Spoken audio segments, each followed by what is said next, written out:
El Congrés refusa la derogació de la protecció cultural als bous amb l'abstenció decisiva del PSOE. Bueno, que la iniciativa legislativa popular no és en la meva cultura, amb més de 600.000 firmes ciutadanes, ha sigut tombada pel PP, Vox i el PSOE. I vaig a donar la meva opinió. Per què PP i Vox ho han fet i refusen o es neguen a debatre?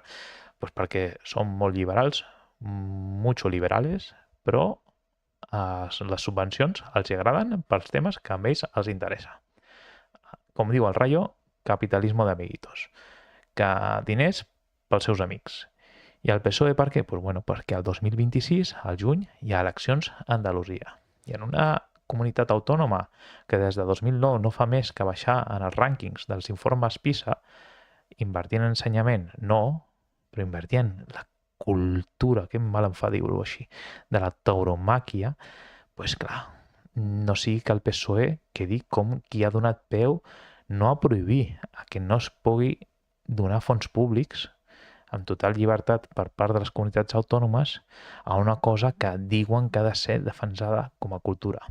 Amb la qual cosa, ses senyories que han votat en contra o s'han abstingut, com que imagino que no són vegans, poden passar per la meva casa i menjar-me els